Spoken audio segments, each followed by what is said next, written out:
I learned to kill before I learned to read.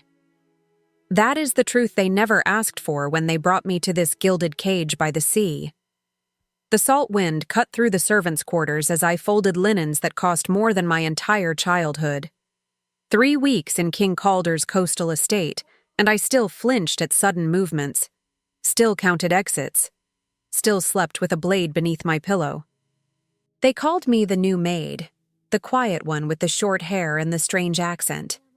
They did not know about the scars beneath my dress. They did not know what I had done to earn them, or what I had done to escape. I heard them laughing before I saw them. The king's children, gathered in the great hall like wolves circling wounded prey. And at the center of their amusement stood a kitchen boy, maybe 12 years old, trembling as Prince Torin held his arm twisted behind his back. "Say it again," Torin commanded. 17 years old, golden-haired, beautiful in the way that poisonous things often are. "Tell everyone what you said about my mother." I didn't mean louder. I should have kept walking. That is what survivors do.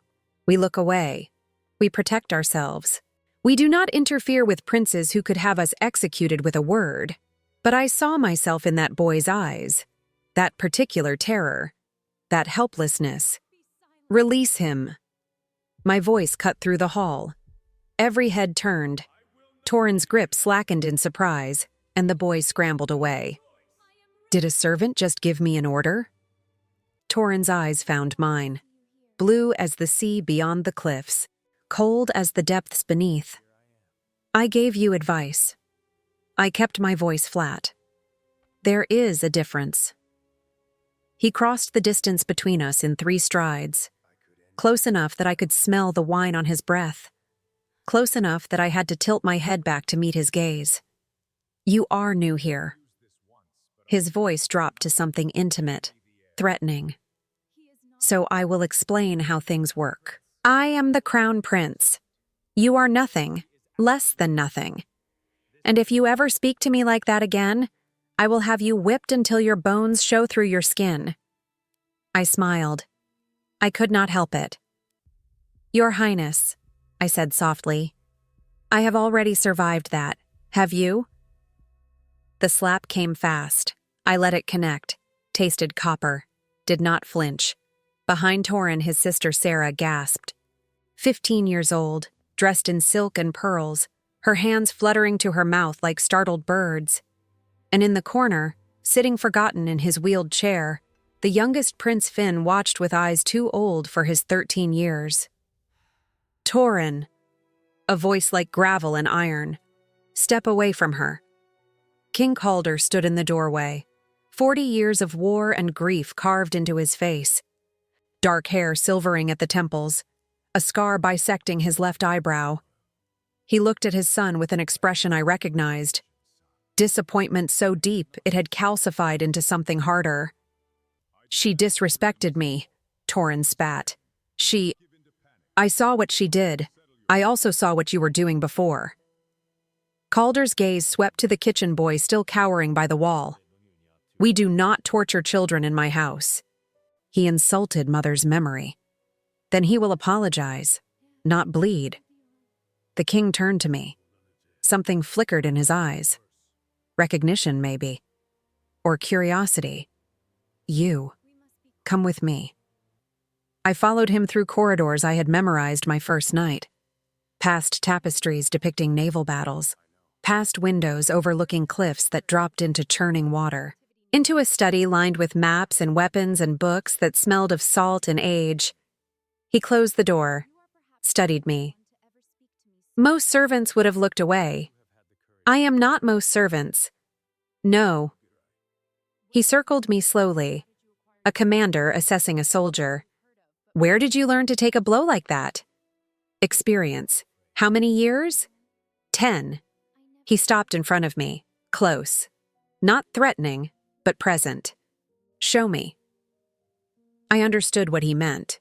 My hands moved to the laces at my back before my mind could protest. The dress loosened, fell to my waist. I turned. I heard his breath catch. The the sharp intake that people made when they saw the map of violence written on my skin. Crisscrossing lines of scar tissue, some white with age, some still pink. A language of pain that told a story no words could capture. Who did this to you?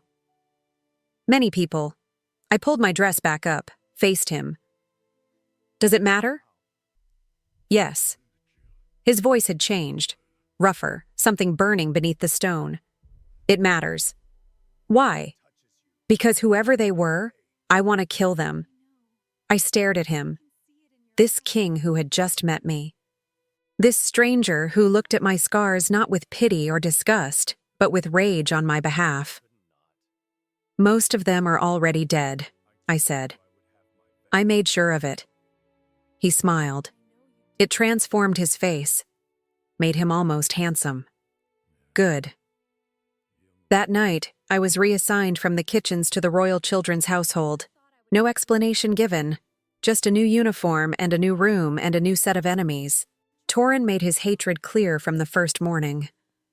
The scarred maid, he called me. The whipped dog. He tripped me in hallways, knocked dishes from my hands, told his friends I had probably earned every mark on my back. I let him. For 2 weeks, I let him, while I watched and learned and planned. Zara was easier to read. A girl raised to be decoration.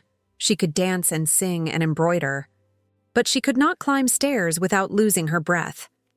Could not lift anything heavier than a teacup. Could not survive a single day outside these walls. Finn was the mystery. The sickly prince who rarely left his wheeled chair. Everyone treated him like glass. Everyone except himself. I caught him one night dragging himself across his bedroom floor, arms shaking, teeth gritted, trying to reach the window. What are you doing? He froze, looked up at me with defiance. Training. For what? For when they come. He pulled himself another inch. The raiders. Everyone thinks I cannot hear them whispering. But I know. They are coming. And when they do, I will not just sit here and die. I knelt beside him. This boy who refused to be weak. Who fought against his own body with the same desperation I once fought against chains. You will exhaust yourself.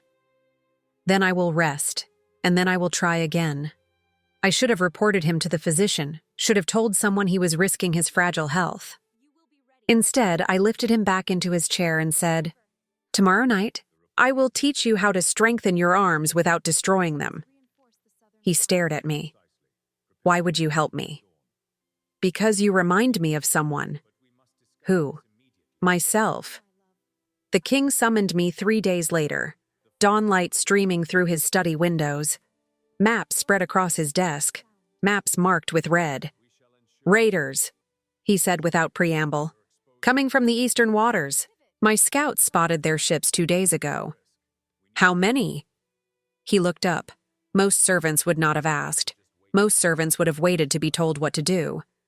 Enough to burn this estate to the ground. He gestured at the map. They will reach our shores in 3 weeks, perhaps 4 if the weather holds. Your defenses? Minimal. Most of my forces are in the north, fighting a border war that has dragged on for 3 years. His jaw tightened. I sent word. They cannot return in time. So you will fight with what you have. I will fight. He met my eyes. But my children cannot. Torin thinks war is glory. Zara thinks it is something that happens to other people. And Finn?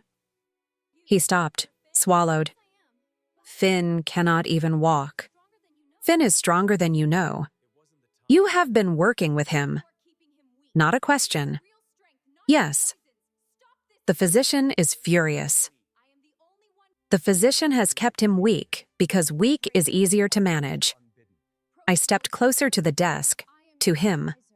Your son does not want to be coddled. He wants to survive. And Zara, Torin? Zara will shatter the moment she faces anything real. And Torin? I paused. Torin will get people killed because he has never learned that his actions have consequences. Can you teach them? I can try. I held his gaze. But they will hate me for it, and so will your court, an ex-slave disciplining the royal children. They will call it inappropriate, dangerous. They will demand my removal. Let them demand. They will say worse things about you for allowing it. He stood, came around the desk, stopped close enough that I could see the flecks of gold in his brown eyes, close enough that I could smell leather and sea salt and something warm beneath. I stopped caring what they say a long time ago.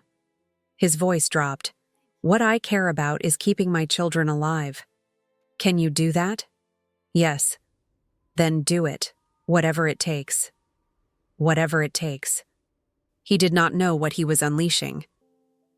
I started with Zara, dragged her from bed before dawn, made her run the cliffs until she vomited, made her climb ropes until her palms bled, made her hold a stance until her legs shook and tears streamed down her face.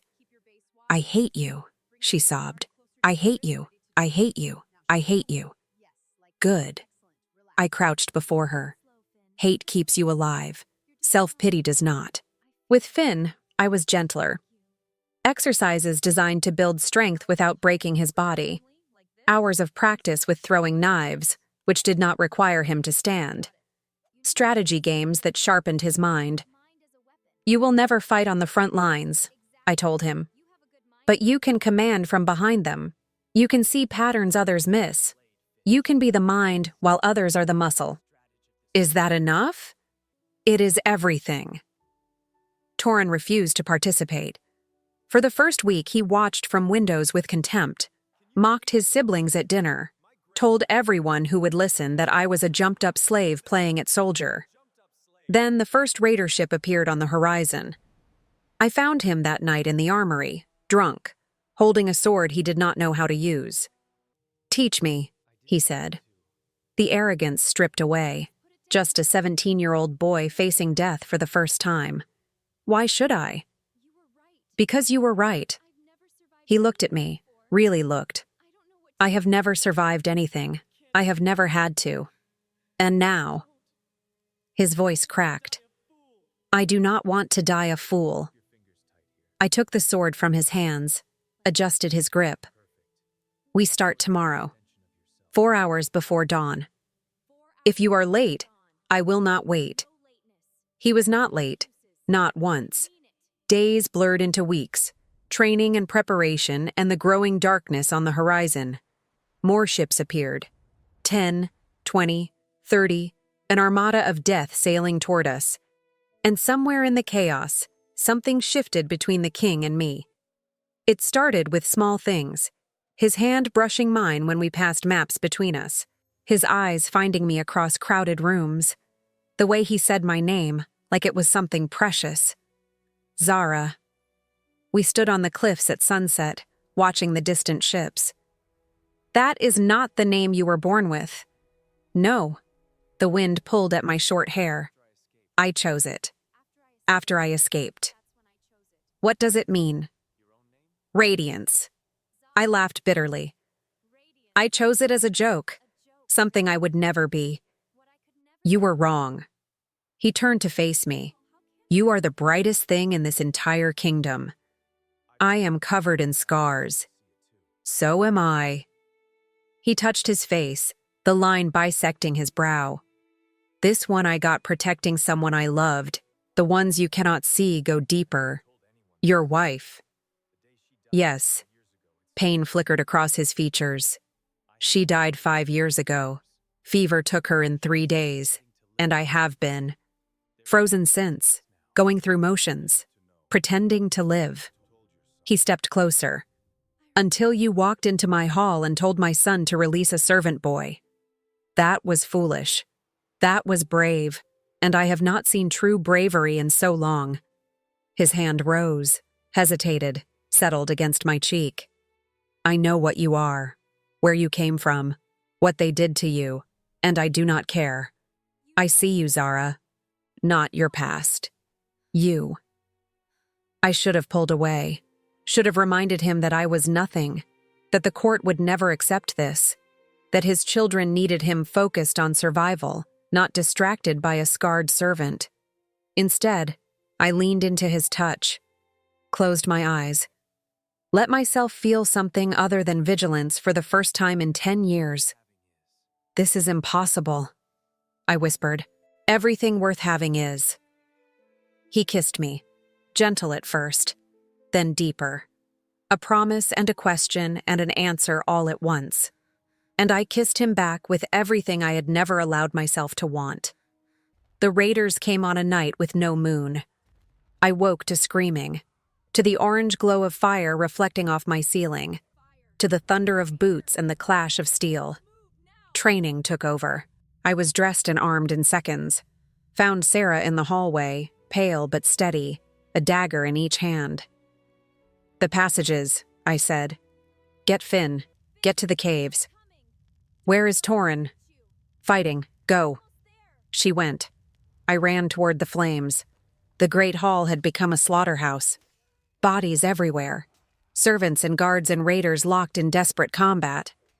I killed 3 men before I found Calder.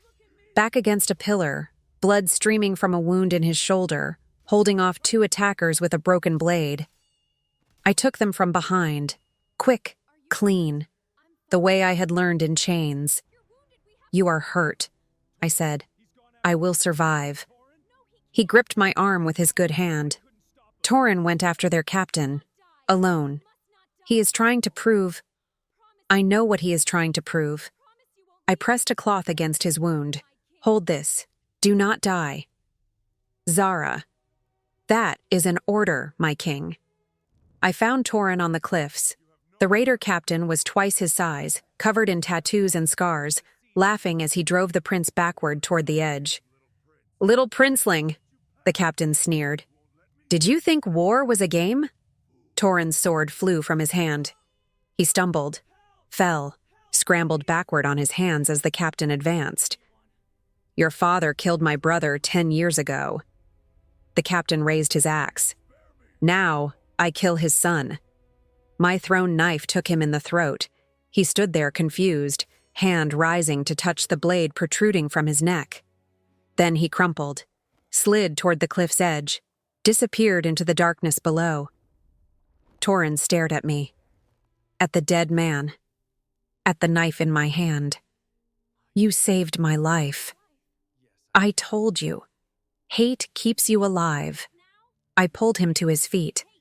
"And I will hate myself forever if you die before you become the man you could be." "What man is that?" "The kind who protects people weaker than himself. The kind your father needs you to be." Something broke in his face, the last wall crumbling. "I am sorry," he whispered, "for everything I said, everything I did. I was afraid of you because you were everything I was not. Strong, real, honest. Then learn from me." I gripped his shoulders. "And maybe someday you will be all those things too." The battle ended at dawn. The raiders, leaderless, scattered. Some fled to their ships, others surrendered. The estate still stood, though scarred by fire and blood. I found Zara and Finn in the caves, alive, unharmed. Zara had killed a raider who found their hiding place, her first kill. Her hands would not stop shaking. "It never gets easier," I told her, holding her while she cried. "But it gets quieter. The memory stops screaming eventually. It just whispers." "How do you bear it?" "By remembering why I did it, by protecting what matters." She looked up at me, this girl who had been decoration 3 weeks ago, who was now something else entirely.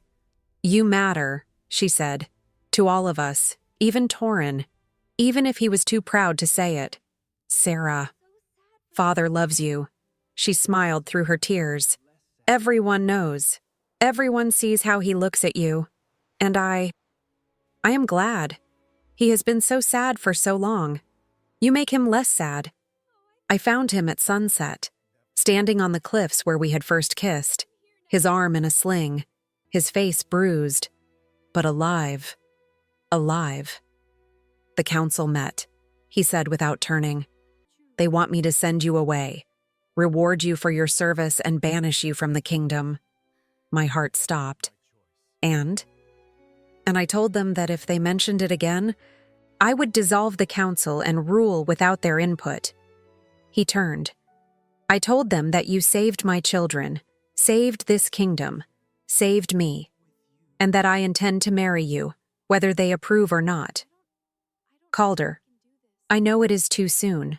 I know there are complications, politics, prejudice, 1,000 reasons why this is mad." He crossed to me, took my hands. "But I have spent 5 years being sensible, being numb, being dead while still breathing. And then you appeared, and suddenly I remembered what it felt like to be alive. I was a slave. You were a survivor. You are a warrior. You are the woman who taught my children to fight when everyone else was teaching them to fear." His forehead pressed against mine. "I do not want a queen who knows only comfort. I want a queen who knows how to survive, who will teach our people to survive, who will stand beside me not because she needs protection, but because she chooses to fight. Our people will never accept me. Then we will change their minds, together."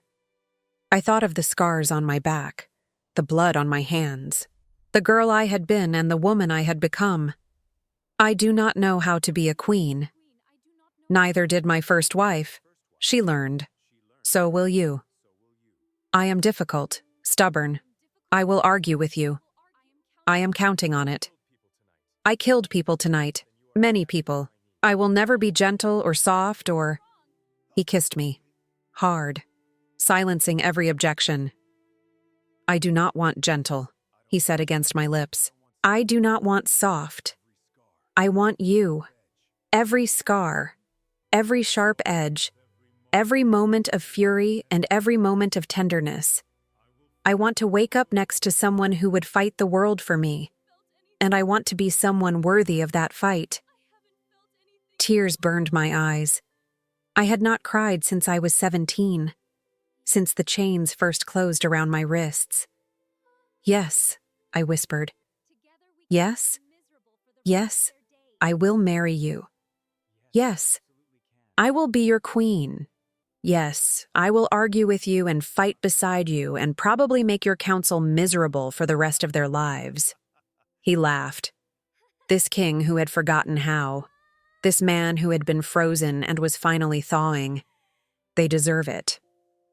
I laughed too, and it felt like breaking chains, like stepping into sunlight after years in darkness. Like coming home to a place I had never been. Torin found us there, still holding each other. He looked at his father, at me, and then he did something I never expected. He knelt. "I was wrong about you," he said. "I saw a servant. I should have seen a queen." He raised his head. "Teach me more. Teach me to be worthy of this kingdom." "Stand up," I said. "Kings do not kneel to servants. You are not a servant anymore." He stood, met my eyes. "You are my mother, if you will have me." I pulled him into an embrace. This boy who had hated me, who had feared me, who had finally grown beyond both. "I will have you," I said. "All of you, arrogance and all. I am working on that. I know, that is why I said yes." Zara and Finn arrived next. Zara, still shaky but smiling. Finn, being pushed in his chair by a guard, grinning wider than I had ever seen him. "Is it true?" Finn asked. "You are going to be our new mother? If you want me?" "Want you?" He laughed. "You are the only person who ever believed I could be more than this chair. Of course I want you." Zara took my hand, squeezed. "We all want you. We have been hoping." We did not dare say, "But we have been hoping." I looked at them. These children who had mocked me, who had feared me, who had learned from me, who had become, somehow, mine. "Then I will stay," I said. "I will stay and fight and love and probably make all of you run cliffs until you hate me again." "We already hate running cliffs," Torin muttered. Good. That means it is working. Calder pulled me close. His children gathered around us. The sun set over a sea that had tried to destroy us and failed. I thought of the girl I had been, sold by her own blood, beaten until she broke, rebuilt into something harder, sharper, alone. I was not that girl anymore. I was Zara, survivor, warrior, teacher, and soon, queen. The maid they all mocked had become the only one his heirs would obey, not because she demanded it, not because she forced it, but because she had shown them what it meant to be strong, what it meant to survive, what it meant to transform pain into power and power into protection. And in the end, that was worth more than any crown. That was worth everything.